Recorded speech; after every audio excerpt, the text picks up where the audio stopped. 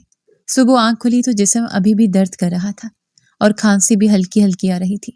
دروازہ کھول کر سعد اندر داخل ہوا اور وہ ٹریک سوٹ میں تھا، شاید وہ بھی ایکسرسائز کر کے آیا تھا۔ کیسی طبیعت ہے تمہاری؟ اس نے پاس آ کر اس کا ماتھا چھوتے ہوئے پوچھا۔ بہتر ہوں، وہ آہستہ سے بولی۔ پھر کچھ دیر کے بعد پورے گھر والے باری باری آ کر اس سے حال احوال دریافت کر رہے تھے۔ وہ ان کی محبتوں پر جیسے شرمندہ سی ہوتی جا رہی تھی اور اسے وہ اپنے دن والے الفاظ مزید شرمندہ کر رہے تھے جب اس نے ان کی محبت کو ایک دکھاوا کہا تھا۔ ساتھ تو تیار ہو کر ہسپتال کے لیے نکل گیا تھا مگر پورا دن کوئی نہ کوئی اس کے پاس موجود ہی رہا تھا۔ کسی نے اسے ایک منٹ کے لیے اکیلا نہیں چھوڑا تھا۔ ان سب کی کیئر اور توجہ کی وجہ سے وہ شام تک کافی بہتر تھی مگر سر میں کافی زیادہ درد تھا۔ نفیسہ اسے آرام کرنے کا کہہ کر باہر گئی تو وہ بھی بور ہو رہی تھی تو اس کے پیچھے ہی چلی آئے۔ سب لوگ رات کا کھانا کھانے کے بعد گرین ٹی پی رہے تھے۔ ارے بیٹا، تم کیوں آ گئی؟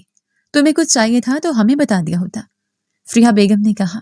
نہیں وہ چچی، میں کمرے میں رہ کر کافی اکتا گئی تھی، میں نے سوچا کہ سب کے بیچ جا کر بیٹھتی ہوں، وہ آہستہ سے بولی۔ آج جو میرا بچہ ادھر۔ سندس بیگم نے اسے اپنے پاس جگہ دی۔ وہ اپنی کن پٹیوں کو مسلتے ہوئے صوفے سے ٹیک لگا بیٹھ گئی۔ ہائے پتر، تمہارے بال کتنے روکھے اور پتلے ہوئے ہیں، تیل نہیں لگاتی کیا؟ سندس بیگم نے اس کے بالوں کو چھوتے ہوئے پوچھا۔ نہیں، میں وٹامنز وغیرہ لیتی ہوں، بس تھوڑا سا اس بار لاپرواہی ہو گئی تو اسی لیے شاید، وہ بولی۔ ارے وٹامنز وغیرہ تو ٹھیک ہے لیتی ہو مگر سر کے جڑوں میں جب تک آئل نہیں ڈالو گی تب تک یہ بڑھیں گے کیسے؟ اب دیکھو ان سب کے بال اتنے لمبے اور بھاری ہیں، میں تو گھر میں آئل تیار کرتی ہوں جڑی بوٹیوں ڈال کر، اور اتنے اچھے بال سب کے ہمارے ہاں، ان بالوں کو بھی خوراک چاہیے ہوتی ہے۔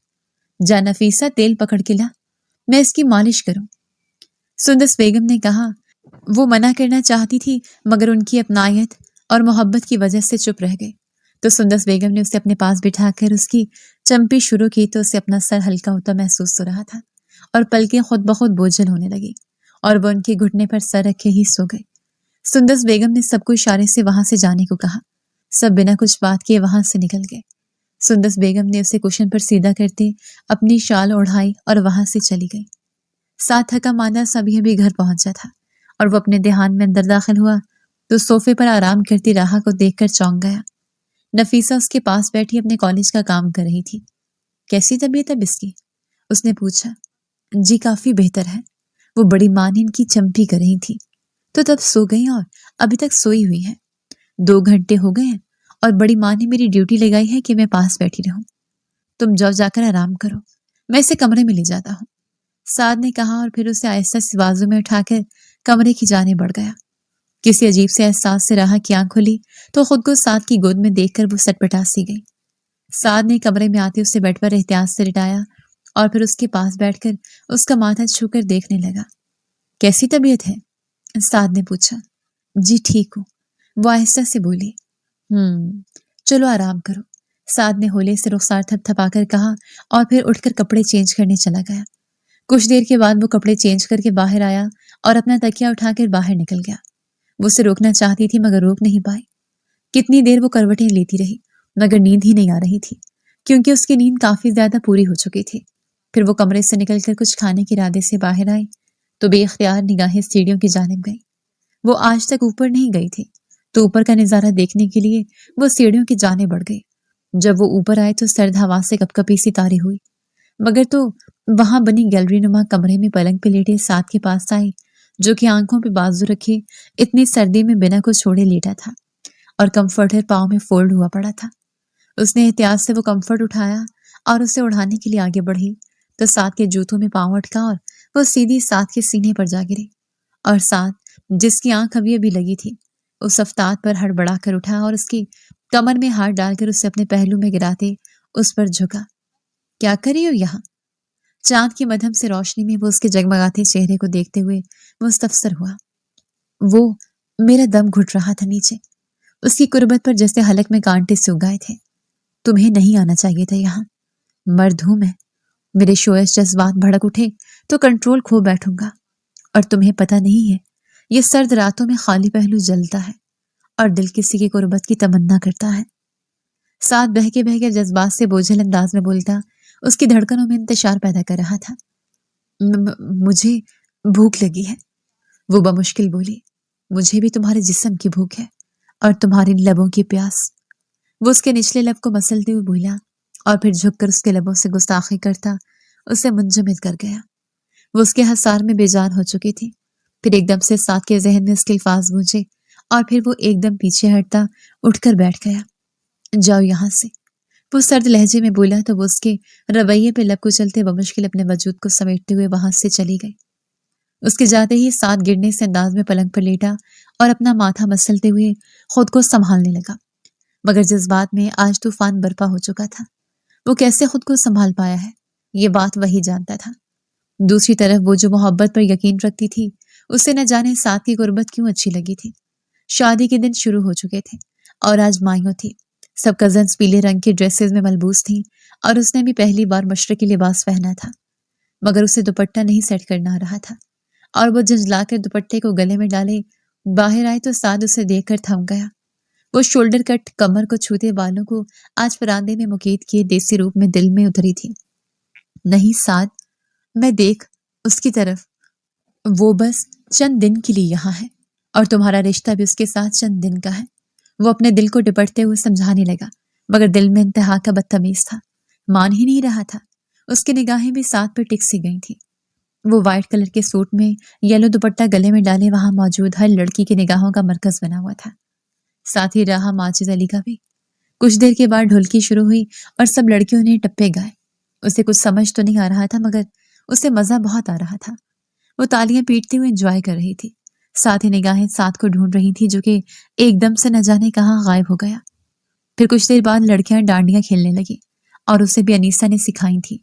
سب لوگ اپنا اپنا پارٹنر چن کر لگی تھی۔ جس کو لڑکا کوئی پارٹنر نہیں ملا وہ لڑکی کے ساتھ ہی لگی ہوئی تھی۔ وہ بھی انیسہ کے کزن کے ساتھ کھیل رہی تھی۔ اچانک سامنے سعد آیا تو وہ کزن روما جلدی سے سعد کی طرف بڑھی اور اسے بازو سے تھام کر وہاں لے آئی۔ پلیز اگر مائنڈ نہ کرو تو مجھے سعد کے ساتھ یہ ڈانڈیاں کھیلنی ہیں، دے دو مجھے۔ روما نے کہا تو اس نے لب کچلتے ہوئے چپ چاپ ڈانڈیاں سعد کو تھما دی اور خود چپ چاپ وہاں سائڈ پر جا کر تالیاں بجانے لگی۔ روما ڈانڈیاں کھیلتے ہوئے مسلسل سعد سے کوئی بات کر رہی تھی اور وہ مسکرا کر سن رہا تھا۔ راہ کو اپنے اندر کچھ ٹوٹتا ہوا محسوس ہو رہا تھا۔ ارے فرا، بات کرو نا اپنی جٹھانی سے، میری روما کے لیے۔ چلو پہلے تو یہ بہانہ تھا تمہارا کہ اس کی شادی ہوئی ہے، اب تو وہ ختم ہو جائے۔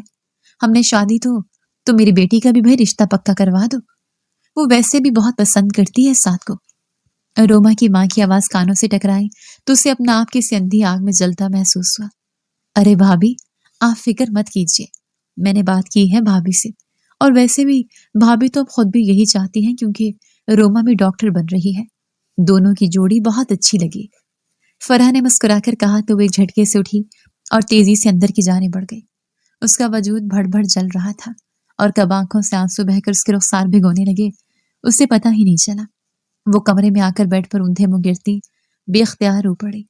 سعد نے ڈانڈیاں کھیلتے ایک نگاہ اس دشمن جان پر ڈالی جس کے چہرے کے تاثرات اس کے اندرونی توڑ پھوڑ کو ظاہر کر رہے تھے، مگر وہ اسے اپنا وہم سمجھ کر روما سے بات کرنے لگا۔ روما اس کی اسٹوڈنٹ بھی تھی، وہ ایک میڈیکل کالج میں لیکچر لیتا ہے تو روما سے ملاقات ہوتی رہتی تھی اور کافی ذہین لڑکی ہے، اس لیے دونوں میں بات چیت بھی بے تکلفی تھی۔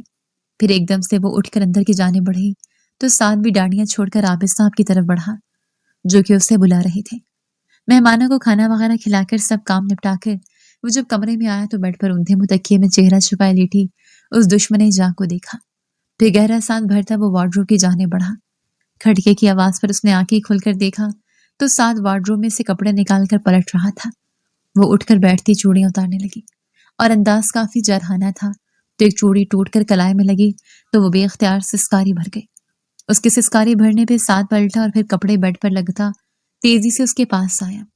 یہ کیا کری ہو پاگل لڑکی، ہاتھ زخمی کر لیا تم نے؟ اس کے پاس آ کر اس کا ہاتھ تھامنا چاہا تو اس کا ہاتھ جھٹک گئی۔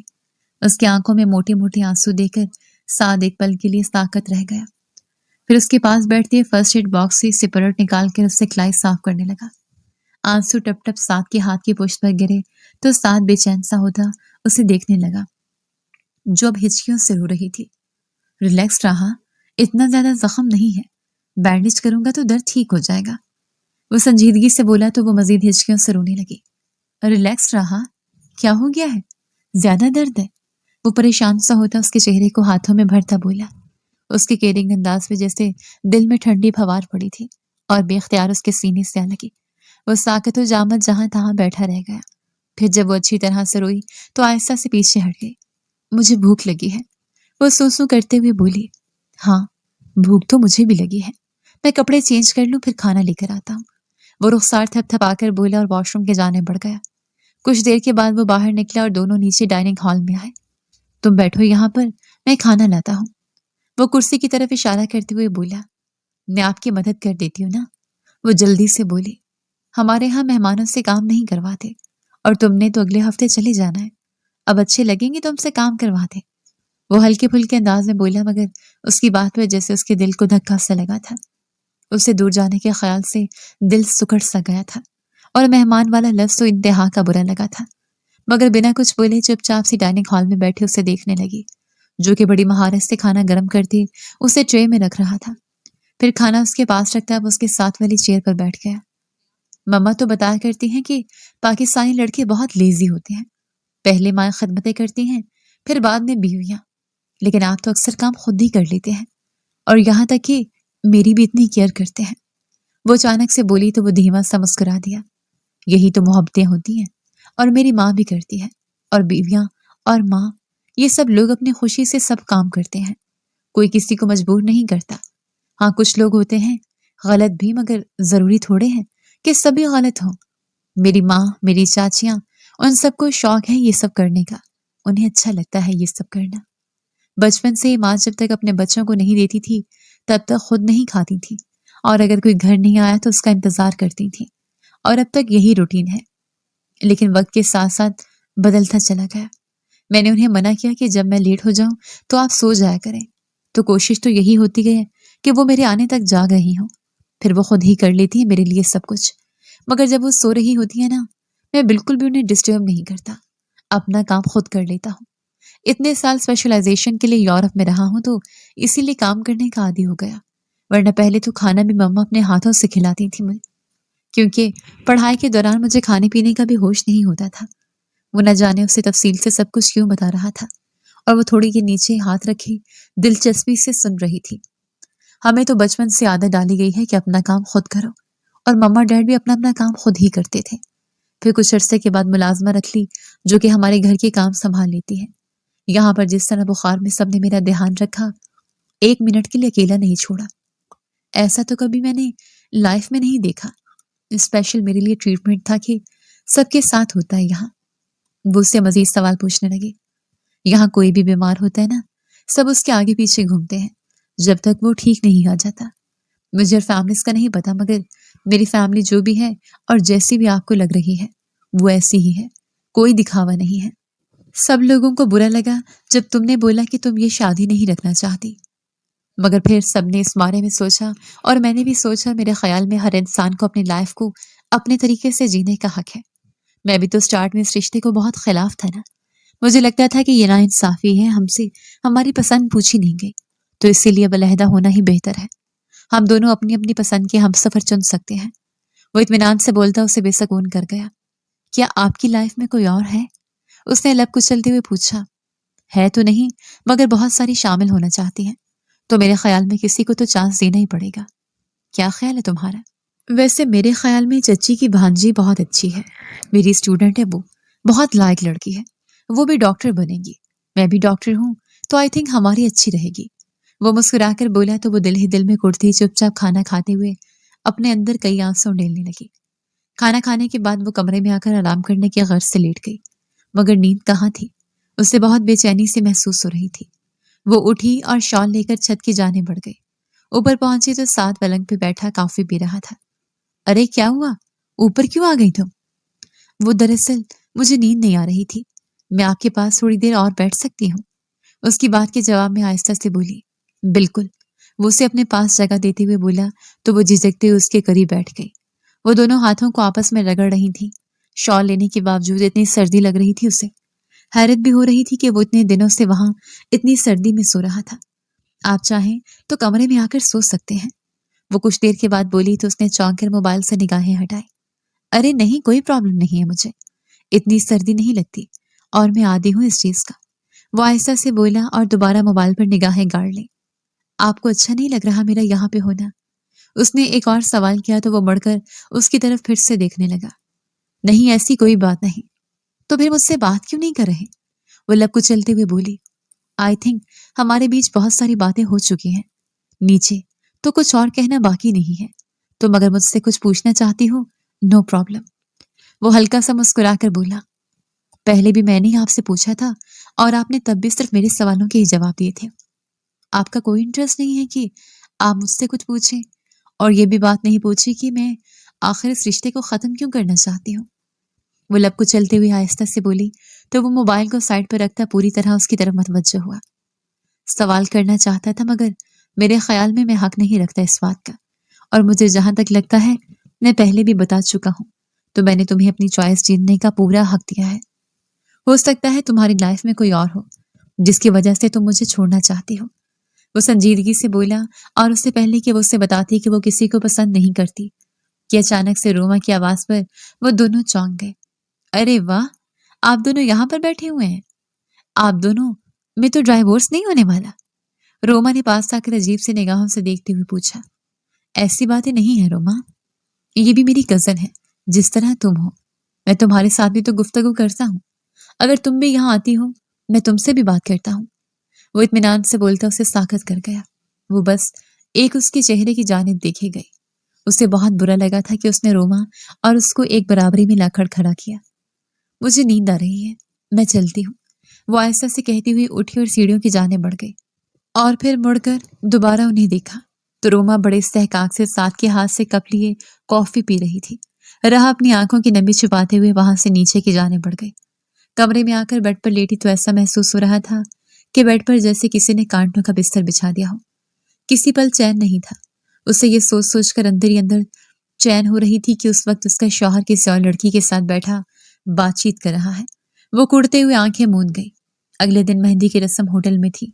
وہ ملٹی کلر کے لہنگے کے ساتھ شاکنگ پنک کرتی پہنی مشرقی حسن میں بہت ہی حسین لگ رہی تھی۔ کچھ دیر بعد وہ سب کے ساتھ ہوٹل کے لیے روانہ ہو گئی۔ ساتھ تو پہلے وہاں جا چکا تھا۔ راہا وہاں پہنچی تو اس کی متلاشی نگاہیں صرف ساتھ کو ہی تلاش کر رہی تھی۔ کچھ دیر بعد وہ ہوٹل کے مینیجر کے ساتھ اندر آیا۔ سر سے حلیے میں وہ اسے پورے فنکشن کی جان لگ رہا تھا۔ ہر لڑکی کی نگاہیں اس کی طرف تھی۔ وہ چلتی اس کی طرف بڑھی، اس سے پہلے اس تک پہنچتی کہ روما اچانک سے نہ جانے کہاں سے نکل کر ساتھ کے سامنے آ گئی اور اسے بازو سے پکڑ کر سائڈ پہ لے گئی۔ راہا دھواں دھواں چہرے کے ساتھ کھڑی تھی۔ روما نے اسے کپڑے پکڑائے تو وہ چینج کرنے کے لیے ہوٹل کے چینجنگ روم کی طرف بڑھ گیا۔ کچھ دیر کے بعد واپس آیا تو وہ وائٹ شلوار کرتے میں ملبوس تھا۔ راہا مبہوت سے اس اپالو کے مجسمے کو دیکھے جا رہی تھی۔ روما اس سے ہنستے ہوئے بات کرتے ویسٹ کوٹ پہنا رہی تھی۔ راہا کا دل چاہ رہا تھا کہ کسی طرح اس لڑکی کو یہاں سے بھگا دے، نہ جانے یہ زہر کیوں لگ رہی تھی۔ وہ غصے سے جا کر ایک ٹیبل پر بیٹھ گئی۔ فنکشن میں سب نے بہت انجوائے کیا تھا، مگر وہ ایک سائڈ پر ہی بیٹھی رہی اور کسی ایک نے بھی اسے آ کر اپنے ساتھ انجوائے کرنے کو نہیں کہا، کیونکہ ان میں سے ہر ایک جانتا تھا کہ وہ ان چیزوں کی عادی نہیں ہے۔ مگر وہ اس بار دل سے چاہتی تھی کہ سب لوگ اسے کہیں کہ وہ سب کے ساتھ شامل ہو، مگر وہ لوگ تو اس سے شاید اب بات بھی بڑے محتاط انداز میں کرتے تھے کہ اسے برا نہ لگ جائے، اور اسے یہی باتیں بری لگ رہی تھی کہ وہ سب لوگ اسے غلط سمجھ رہے ہیں۔ اس کی آنکھیں کئی بار نم ہوئی۔ دل چاہ رہا تھا کہ اس جگہ سے اٹھ کر کہیں دور بھاگ جائے۔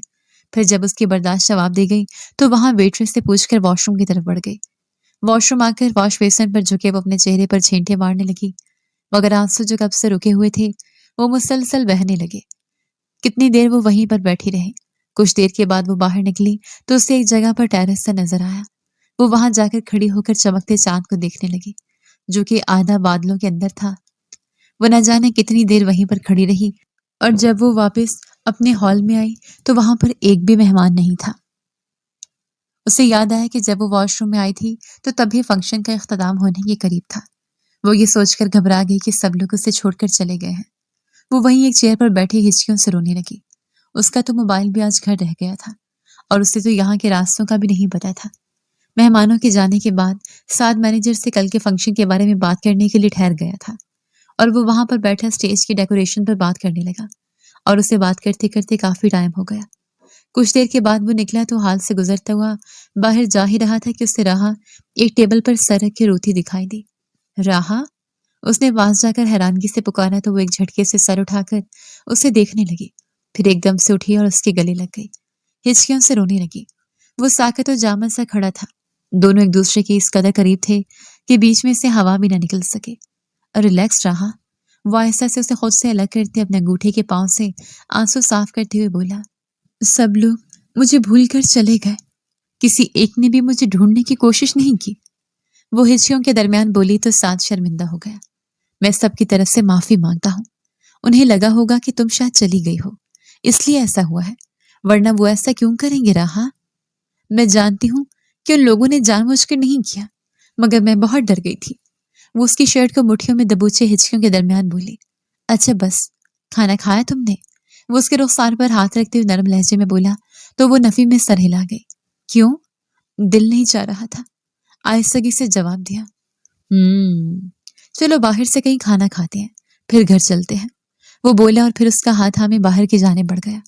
دونوں نے باہر کھانا کھایا اور کافی لیٹ گھر پہنچے تھے۔ کپڑے چینج کرنے کے بعد وہ کافی بنانے چلا گیا تو راہا بھی کپڑے چینج کرنے لگی۔ کچھ دیر کے بعد وہ اندر آیا تو اس کے ہاتھ میں بھاپ اڑاتے کافی کے مگ تھے۔ تھینک یو، اس کی بہت طلب ہو رہی تھی۔ وہ مسکرا کر بولی تو وہ بھی ہلکا سا مسکرا دیا۔ دونوں کے درمیان خاموشی تھی۔ وہ اپنے دل کی بات کہنا چاہتی تھی مگر لبوں پر آ ہی نہیں رہی تھی۔ وہ اسے یہ بتانا چاہتی تھی کہ وہ اس سے الگ نہیں ہونا چاہتی، اب اس کے ساتھ رہنا چاہتی ہے۔ اسے ساتھ کا ساتھ اچھا لگتا ہے، مگر دل کی یہ بات زبان پر آ ہی نہیں رہی تھی۔ حالانکہ وہ اس قدر پر اعتماد لڑکی تھی۔ کافی پینے کے بعد ساتھ تو سونے کے لیے اوپر چلا گیا، اور وہ بھی سونے کی کوشش کرنے لگی مگر نیند نہیں آ رہی تھی۔ اس نے اٹھ کر کافی دنوں کے بعد اپنی ڈائری لکھنا شروع کر دی، اور اپنی ڈائری میں اپنے دل کی بات ساری لکھ ڈالی۔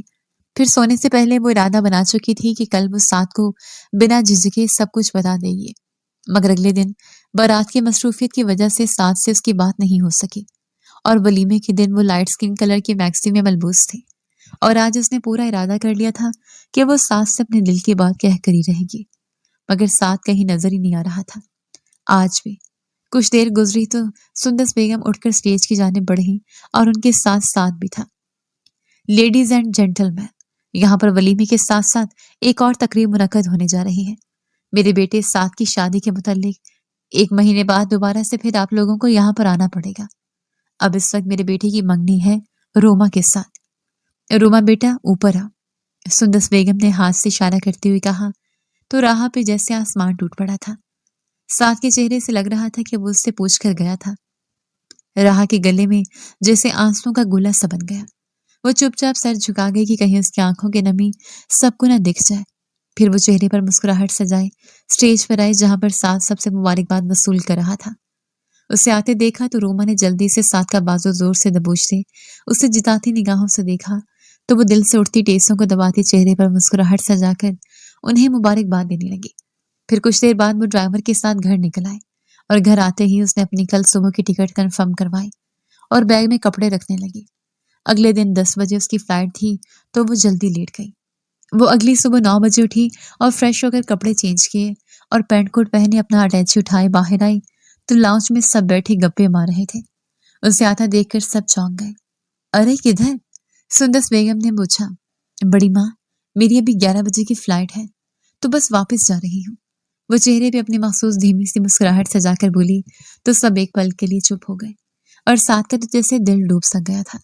ایک امید ختم ہو چکی تھی، مگر وہ نہیں جانتا تھا کہ اس میں قصوروار وہی ہے جس نے ماں کی خوشی کے لیے کل نہ چاہتے ہوئے روما سے منگنی کا فیصلہ کیا تھا۔ سندس بیگم کی ایموشنل بلیک میل کرنے پہ جس دل سے اس نے منگنی کی تھی اسے پتا تھا۔ ارے ایسے کیسے جا رہی ہو؟ ابھی تو سعد نے طلاق دینی تھی نا؟ روما نے تیز لہجے میں کہا تو سب کے چہرے پہ ناگواری بھرے تاثرات ابھر آئے۔ بہت اچھی بات یاد کروا دی تم نے، امید کرتی ہوں سعد جلد ہی ڈائیورس بھجوا دیں گے۔ وہ چہرے پہ مسکراہٹ سجائے تلخ لہجے میں بولی، اور پھر سب سے باری باری ملنے کے بعد وہ چپ چاپ باہر کی جانب بڑھ گئی۔ ڈرائیور کے ساتھ وہ ایئرپورٹ پہنچی، اور جب وہ پلین میں بیٹھی تو دل جیسے پھٹنے کے قریب تھا۔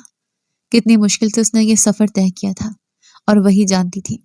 وہ ایئرپورٹ پہ پہنچی تو ماجد اسے پہلے ہی لینے پہنچا ہوا تھا۔ ماجد صاحب کو دیکھتے ہی اس کی آنکھوں میں جمع آنسو باہر نکل آئے، اور وہ ان کے سینے سے لگی تڑپ تڑپ کر رو دی، اور اس کی حالت پر ماجد صاحب پریشان ہو گئے۔ کیا ہوا میری جان، کیوں رو رہی ہو؟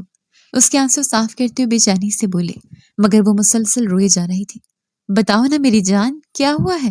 میرا دل دہل رہا ہے، ماجد صاحب نے کہا تو وہ آنسو صاف کرتے ہوئے پیچھے ہوئی۔ کچھ نہیں، میں آپ کو بہت مس کر رہی تھی نا، اس لیے آپ کو دیکھتے ہی آنسو نکل آئے۔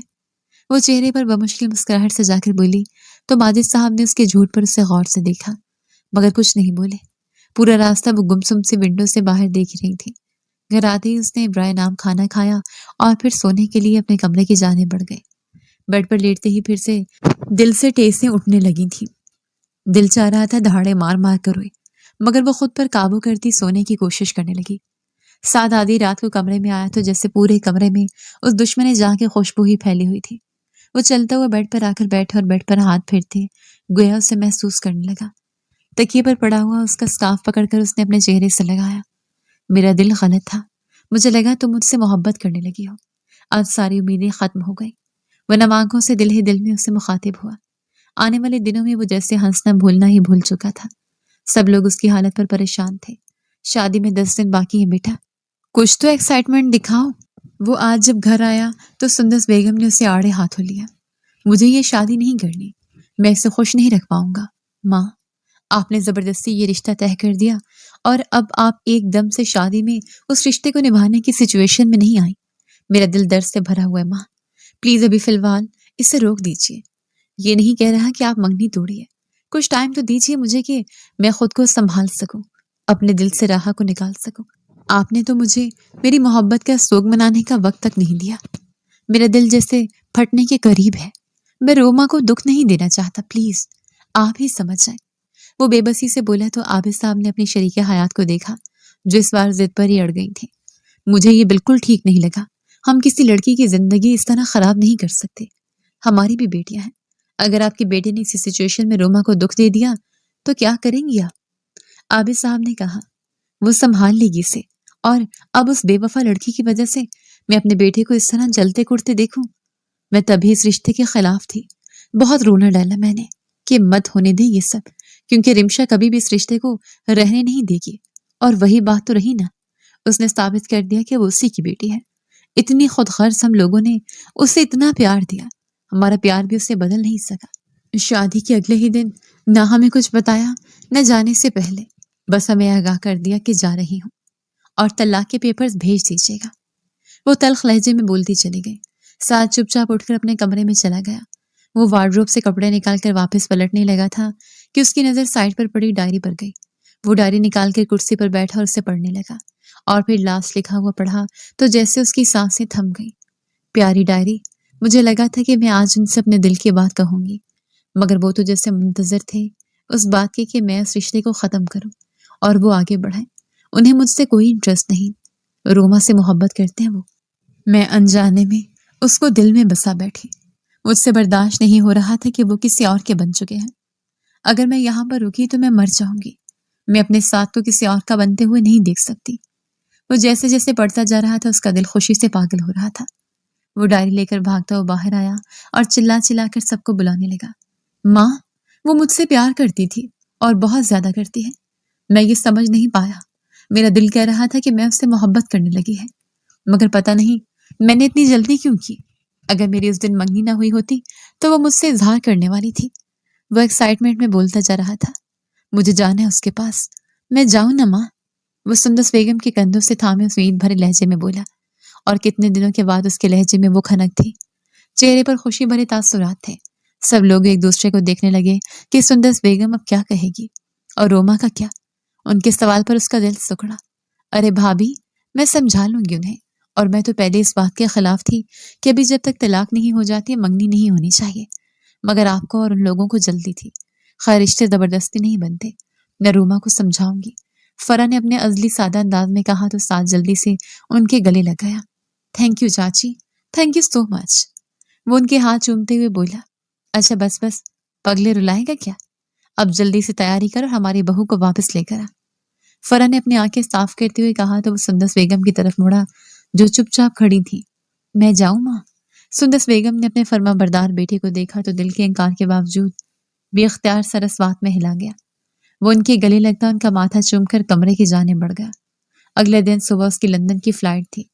وہ ماجد کو پہلے ساری بات بتا چکا تھا۔ آنے والے وقت کو سوچتے وہ بہت خوش تھا۔ ماجد صاحب نے جب شمسا کو یہ بات بتائی تو وہ ناگواری سے انہیں دیکھنے لگی۔ میں اپنی بیٹی کو وہاں ہرگز نہیں بھیجوں گی، دیکھا نا اس کی کیا حالت ہو گئی ہے، اس دن سے نہ کچھ ٹھیک سے کھاتی ہے نہ پیتی ہے۔ وہ تب کر بولی، اور اس کی وجہ ہے اس کے دل میں ساتھ کے لیے محبت۔ تمہیں نظر نہیں آتا یا پھر تم صرف انجان بنتی ہو؟ شرم کر لو کچھ، اپنی بیٹی کی خاطر ہی مان جاؤ، اس کی خوشی کے لیے مان جاؤ۔ مجھے تو زندگی بھر تم نے کوئی خوشی نہیں دی، میرے اپنوں سے مجھے الگ رکھا، میں نے سب سہا، مگر اب کی بار میں اپنی بیٹی کی خوشی سے تمہیں رکاوٹ نہیں بننے دوں گا۔ وہ تلخ لہجے میں بولے، آپ کو لگتا ہے میں اس کی دشمن ہوں تو اور اس کو کیا کہتے ہیں؟ یہ دشمنی ہی تو ہے کہ تم اپنی بیٹی کو خوشیوں کو خود نگل رہی ہو۔ صرف ایک بار اپنی آنکھوں سے یہ نفرت کی پٹی اتار کر تو دیکھو، میری فیملی نے کبھی تمہارے ساتھ کچھ برا کیا ہے تو بتاؤ۔ اس کے دل میں جو جگہ بنی ہے نا، یہ چند دن وہاں رہنے کی وجہ سے تھی۔ میں جانتا ہوں ان سب کو تمہاری بیٹی کی نفرت بیزاری کے باوجود بھی ان لوگوں نے محبت دی اسے، اور یہی چیز نے تمہاری بیٹی کو بدل دیا ہے، مگر تم نہیں بدلی، اور شاید میرے مرنے کے بعد ضرور بدل جاؤ گی جب تمہارا کوئی اپنا نہیں رہے گا۔ ماجد صاحب نے تلخ لہجے میں کہا تو وہ تڑپ اٹھی۔ اللہ نہ کرے آپ کو کچھ ہو۔ وہ بولتا ہی چہرہ ہاتھوں میں چھپائے پھوٹ پھوٹ کر رو دی۔ میں جانتا ہوں کہ میں سخت الفاظ یوز کر رہا ہوں، لیکن تم ہی بتاؤ میں کیا کروں؟ تم نے مجھے اس بات پر اکسایا ہے کہ میں تم سے اس طرح بات کروں۔ خیر چھوڑو یہ سب باتیں اور اپنے داماد کے آنے کی تیاری کرو۔ کل وہ سرپرائز دینے آ رہا ہے تمہاری بیٹی کو، اور پھر اس کے بعد اپنی بیٹی کے چہرے کی خوشی دیکھ کر تمہیں جو فیصلہ کرنا ہے تم کر سکتی ہو۔ ماجد صاحب نے کہا اور اٹھ کر چلے گئے۔ اگلے دن ماجد صاحب نے ساتھ کو ایئرپورٹ سے پک کیا اور جس جگہ راحت جاب کرتی تھی وہاں چھوڑ دیا۔ اس نے وہاں سے راحت کو پرپوز کرنے کے لیے بلونز بنوائے اور اس کے ہاسپٹل کے عین نیچے کھڑا ہو گیا۔ راہ اس وقت سب ڈاکٹر کے سامنے کھڑی پریزنٹیشن دے رہی تھی کہ اچانک سے کھلبلی سے مچھی نظر آئے۔ سب لوگ ونڈو سے باہر دیکھ رہے تھے۔ میں یہاں پر پریزنٹیشن دے رہی ہوں، آپ سب کا دھیان کہاں پر ہے؟ ضامن سر کو پتہ چلا تو غصہ ہوں گے۔ وہ انہیں ڈانٹتے ہوئے بولی تو وہ مسکراتے ہوئے سب ایک دوسرے سے بات کرنے لگے۔ وہ غصے سے پلٹی تو ونڈو کے پاس 8-10 بلونز تھے جن پر ایک ایک ورڈ لکھا تھا، اور وہ ورڈ پڑھ کر جیسے اس کا دل دھک سے رہ گیا۔ آئی لو یو راہا، ول یو میری می؟ واٹ دی ہیل، کون ہے یہ بدتمیز؟ وہ کہتی غصے سے باہر کی جانب بڑھی اور تیزی سے سیڑھیاں اترتے نیچے آئی تو سامنے کھڑے ساتھ کو دیکھ کر جس سے اس کی سانس صحیح تھم گئی ہو، اس نے اپنا وہم سمجھ کر اپنی آنکھیں زور سے بند کر کے دوبارہ کھولی، مگر وہ سامنے ہی کھڑا تھا۔ آئی لو یو مائی لو، سعد نے کہتے ہوئے اپنی باہیں پھیلائیں تو وہ دوڑ کر اس کے گلے لگی، پھوٹ پھوٹ کر رو دی۔ شش، بس میری جان، سعد اس کا سر سہلاتے ہوئے بولا۔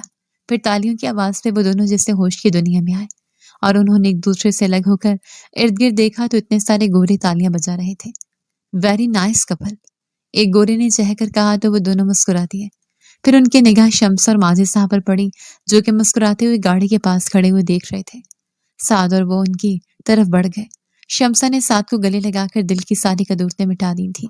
چلو بھائی، کہیں کسی ریسٹورینٹ میں بیٹھ کر کھانا کھاتے ہیں، اور پھر پاکستان کب جانا ہے اس کے بارے میں ڈیسائیڈ کرتے ہیں، ماجد صاحب نے کہا تو وہ لوگ مسکراتے ہوئے گاڑی کی جانب بڑھ گئے اور وہ دونوں ایک دوسرے کے ہاتھ میں ہاتھ ڈالے چل رہے تھے، اور وہ جانتے تھے آنے والا وقت بہت ہی اچھا ہونے والا ہے کیونکہ ان کے اپنے انہیں دل سے اپنا چکے تھے۔